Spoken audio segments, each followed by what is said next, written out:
Thank you very much, everybody. Okay, yes, I'm Jane Burton, Creative Director at Tate Media. Tate Media is part of the Tate Galleries. And just a bit of background, Tate, 4 galleries in the UK. There's Tate Modern, Tate Britain in London, and then around the country, Tate Liverpool and Tate St Ives. And the mission of Tate is wonderfully simple, which makes my job quite easy. We're not trying to sell anything, we're trying to engage people with art, trying to increase understanding and enjoyment of the art that Tate represents. And of course, film and digital multimedia content is a fantastic way to do that. Tate Media was set up in 2007.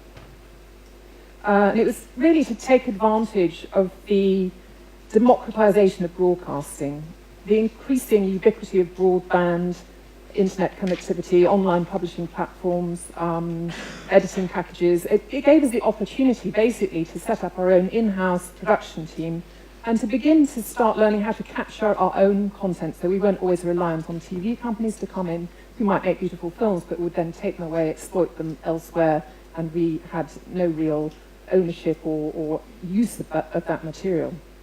The starting point was short films. Notably, we started off with a weekly video series called Tate Shots, and alongside that we developed a strand of short documentaries, again made on minuscule budgets and for online rather than for television.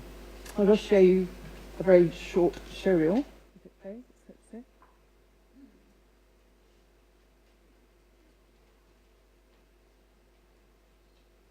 Oh, missing the audio link. Quick. I'll put it back. Okay, good to go. And then you catch it. I mean, I think my work is both normally silly and serious. I think that, yeah, it can be perceived as a kind of joke. Then I think I am very serious too. The reason you don't see many artist potters is not because it's such naff material, but because it's really shit when it goes wrong. Cold tap from house, the cast of the inside of a swimming cap, a fossilised tree, meteorites, plastic stones, piece of the Berlin Wall. This is Peter Sellers' nose, a fossil that I collected with my dad. Because I am a sculptor, you know, I think in 3D, and I've always had, you know, this terrible, you know, way of collecting things.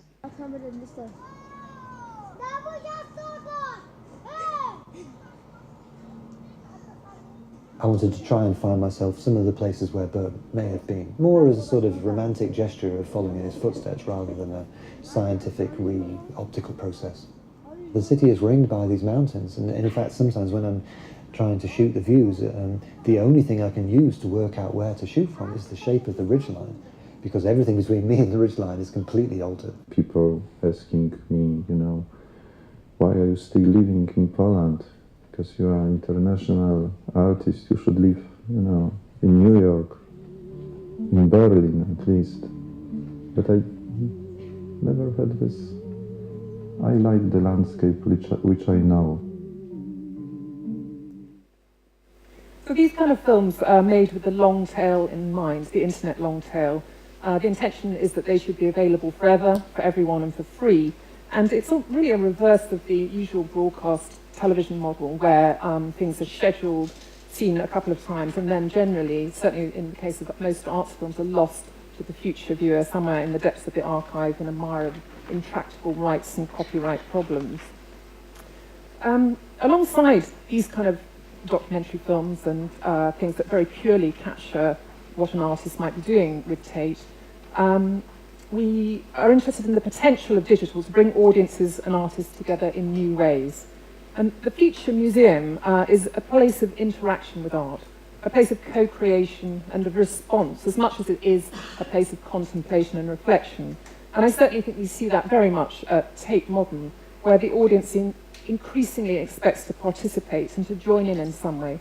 And artists, we found, are rising to that challenge, and through Tate Media, we're able to support them with some aspects of that digital interaction. So the project I want to talk to you about is BMW Tate Live performance room. You'll notice it's got a sponsor in the title. Most of the things we do are paid for by sponsors. That's how we get to do it. It's brand association, which works very well for Tate. It's an ongoing experimental performance art programme. Inside a room at Tate Modern, in an undisclosed part of the building, we ask an artist to create a live performance. There's no physical audience present. The only way you can see it is to watch online by appointment. And then we beam it into YouTube live, and people can comment as the performance reveals itself. So they can tweet, they can use Facebook, they can use Google+. And at the end of the performance, the artist comes straight to the camera and will engage again in a sort of live Q&A through social media. It's undoubtedly increased the audience for this somewhat niche art form, and we found that artists are beginning to play to this medium. They've enjoyed changing the format of what they do and adapting it for this slightly voyeuristic, distant online viewer, but who nonetheless is very closely engaged in the kind of commenting that is going on. Okay. So exhibitions are finite. That's a problem that all museums have. If you manage to get to London to see our amazing Damien Hirst exhibition, fantastic, hundreds of thousands of people did. But what about the rest of us? For Channel 4, Tate Media produced an online 360-degree video capture of the exhibition, which was really there for those who didn't see it or those who saw it but wanted to explore later, to make their own way around the show. And we chose the comedian and surrealist, fellow surrealist, kind of maverick, Noel Fielding, who's quite well known in Britain, to lead this interactive event. The technology used was Yellowbird, 360-degree video capture. And what it does is it allows you, the viewer, online to manipulate the point of view of the camera and effectively make your own way around the show. You can either follow Noel or not. And alongside that, we created a 360-degree photographic stills experience of the show with embedded videos. So you could also hear from curators, Damien Hirst, etc., telling you about the show. So I'll just play a little bit of that to demonstrate it.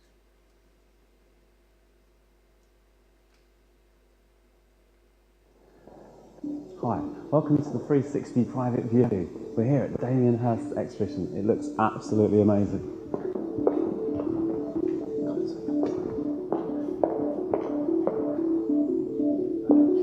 People are just putting the final touches to the pieces. People are polishing. I saw someone adding a fly to that.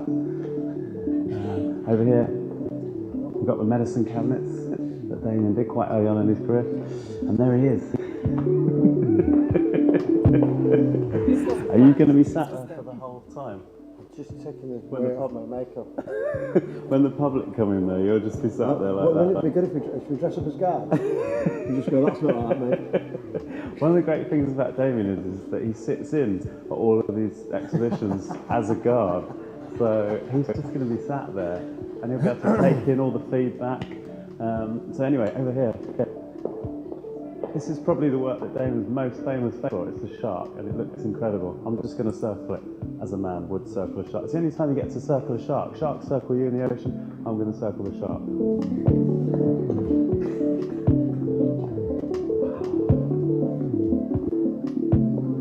Incredible. It's pretty frightening.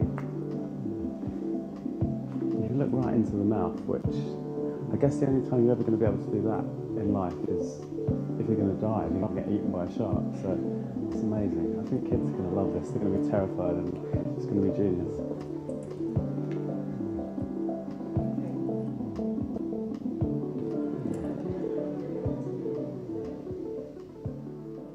Stop that there and move to the next project. What was interesting about that one was that there was a lot of content you could dip in and out, but I think it was interesting for Noel too. He also made a more conventional tele-documentary about the show, but for the Yellowbird filming, he could move in a completely different way around the show. It wasn't sort of blocked out in the same way as it would be in a multi-camera TV doc. And it felt quite exciting and free, and therefore we're able to pick up on opportunistic moments, I think, like suddenly finding Damien was still in the show, putting the finishing touches to it. At the end of it, they do this amazing tap dance. So if anybody wants to see a cameo of Damien Hirst and Noel Fielding tap dancing, you have to get to the end of the tour. It's still up online.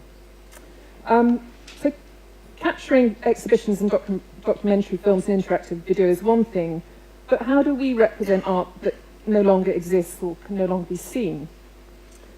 The Gallery of Lost Art is an immersive online exhibition that tells the fascinating story of artworks that have disappeared, destroyed, stolen, discarded, ephemeral. Some of the most significant artworks of the last 100 years have been lost and can no longer be seen. So we decided to create this virtual exhibition. It's an online warehouse, effectively, where photographs, newspaper cuttings, letters, images, and films are all laid out for the viewer to examine, revealing the last traces of these works by 40 artists from across the 20th century, which are now lost. As one reviewer put it, it has all the atmosphere of a crime scene investigation. It was a collaboration with Channel 4 and was designed by the digital studio ISO, who did a great job, and was supported by the Arts and Humanities Research Council. So it is also a research project as well as being an exhibition, and it was curated by Tate curator Jennifer Mundy. I'll show you a little demo of that.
Okay, well, within the film, there were about 20 embedded videos, some of which we filmed newly and some were archived. So the whole project adds up to hours of browsable material that you can explore serendipitously, following, if you like, the tracks left by the sort of the traces and piecing it together, or going to a more sort of narrated audio overview and the text that accompany it. We're releasing it sequentially, which has worked really well because it drives traffic back to the site with each week a new artwork and a new section being added. And after the project is completed and all the tables are there, we will actually destroy the site, so it will be lost in the same way that the art has been. So on to another project now. This is something we developed earlier this year. It's called This Exquisite Forest. And I was looking for a way to use digital drawing tools, and there were some quite exciting ones, collaborative drawing tools coming out online, particularly some by a guy called Mr. Do. Check him out, he's really cool. And so I wanted artists at Tate who work with Tate and Tate audiences to be able to somehow collaborate by drawing together. We know that people love to draw when they come to Tate, but how do they get to do it in a meaningful way with great artists? So I turned to creative director Chris Milk and Aaron Coblin at Google, and asked them to devise an interactive project that could deliver this kind of engagement. And it was inspired by the surrealist game of Exquisite Corpse, in which one person draws something and they pass it to the next person to add a further element. And so Chris and Aaron came up with This Exquisite Forest, which is effectively a series of animations using digital drawing tools. People can add a series of cells to the animation, which evolve a seed animation left by an artist for them to interact with. It's both an installation at Tate Modern and an online project. Here's a short song.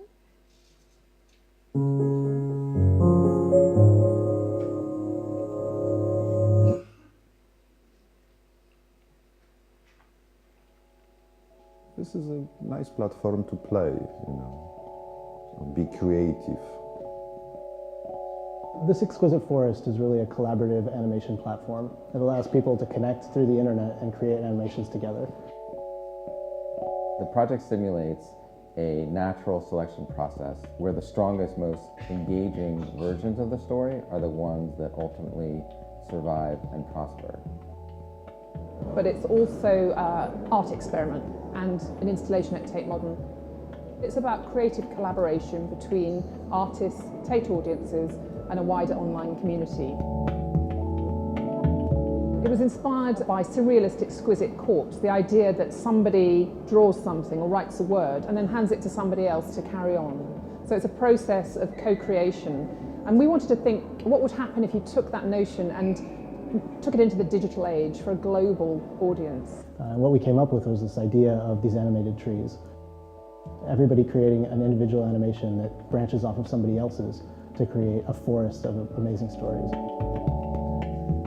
Anything that's as complex as a website like this requires a large team of really talented artists, engineers, and you work collaboratively with them. It's been quite an interesting exercise bringing Google, who are leaders in technology, and artists who may not have worked with this technology before at all but are intrigued by the idea together. My seed is going to be an image of a landscape with a river running through it. Because it's something that flows, that becomes the narrative. There's something very interesting about creating something which might be quite small and intimate, putting that online, and then people that you haven't met before could add something to that. I mean, I suppose in a way the exciting thing about it is not knowing exactly how people will respond to it. It could be very, very little relationship between where it ends and where it starts. Maybe it will, you know, it'll end up back at the beginning again. I think that there is what is tempting for the people is that they can make intervention into something which was made, let's say, by the professional artists.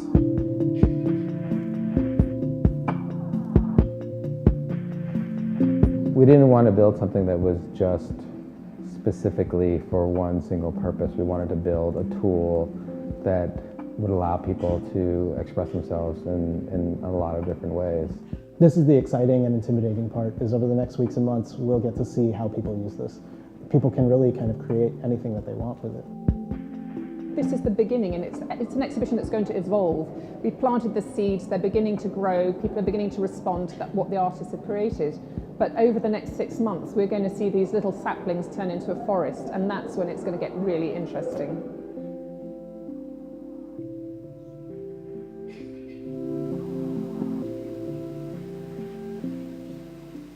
So we're about 4 months into the project now, and the trees are growing. Sometimes the work that people submit is pretty crappy. It's moderated, so we don't put everything in. But some of it is amazing, and in fact, this is how Dryden Goodwin's one is looking right now. And you can begin to, that's Dryden's work, but you'll soon see the quality of the responses that people are leaving. And it seems to me that depending how you begin it, and the first sort of set of responses set at the standard, so some trees are much more successful than others. And some have really, you can see creative people from all around the world and audiences at Tate trying to outdo each other in their ability to respond to the original drawing.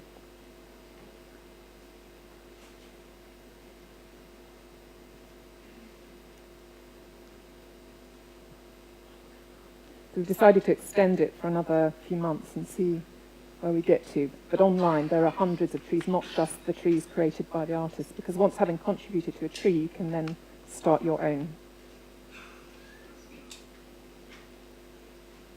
Just let it get to the end of its branch. There. There we go. Okay. This guy, do you know Ai Weiwei, the Chinese artist? This is the last thing I'm going to talk about today. If you do know Ai Weiwei, you might have seen his recent Gangnam-style video in response to Psy before it was summarily removed from the internet by the Chinese authorities because the video included handcuffs in the dance, which is a reference to Weiwei's recent detention in China. He's an artist who's very eager to use social media to engage with his audiences, and we wanted to help him do that when he had an exhibition at Tate Modern last year called Sunflower Seeds. And you can see it here. He filled the turbine hall, the big space at Tate Modern, with ceramic sunflower seeds, millions of them that had been handcrafted in the Chinese city of Jingdezhen by Chinese workers of all ages. So we saw this as an opportunity both to make a documentary with him in China about the production process and his methods and his life under almost, constant surveillance by the Chinese authorities, and then to show this to visitors to Tate Modern alongside the artwork, and then allow visitors to leave their own responses, which Weiwei, as a habitual tweeter and constantly online person, could then respond to as he saw fit. So the technology is very lo-fi webcam videos, we've made a little compilation of some of the best, but I actually really like that intimacy and that lo-fi-ness. I think it gives it real sort of authenticity, and also feels right given the nature of the kind of surveillance culture which to some degree was being critiqued by this piece. Let's see, I Weigh 1 to 1. This is the name of the film. It's just a very short video that we put together from thousands of contributions that we received.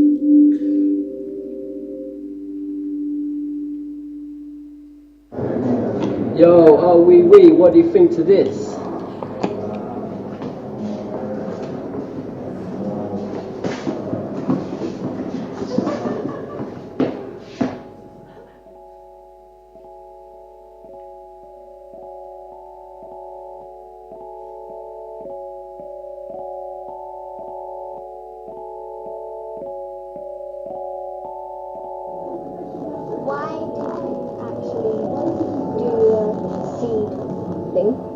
Sunflower seeds is the most common object in China.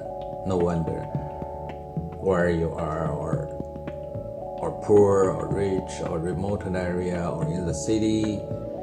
What was your reaction when you first saw your work installed in the turbine hall? I was quite shocked. I mean, that's something about the artwork. It's nothing you really just can talk about it. You have to really experience it.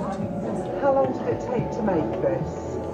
The total length is about 2.5 years. 我知道你一直是在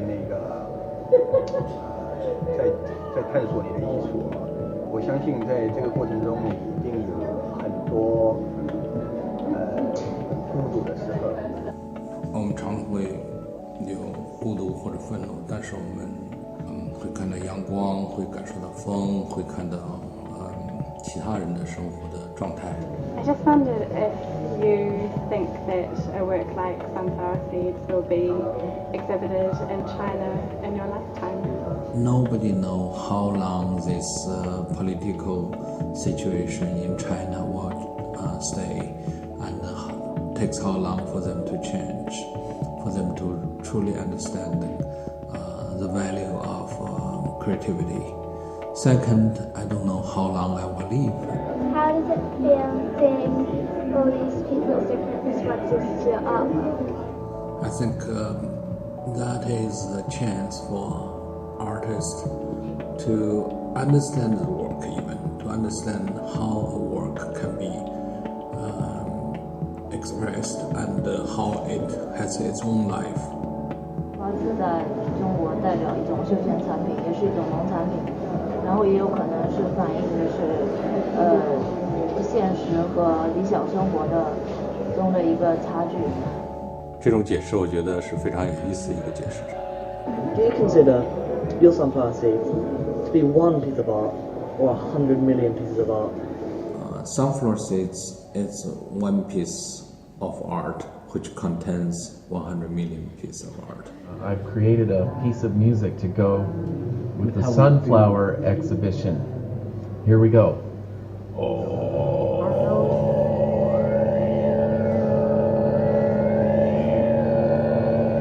I think it's wonderful. Thank you, YY, wherever you are. And I would love to roll around in it and just feel the experience. It has expanded my consciousness. Thank you. I'm very happy you like the work, and I think the work is really made for you.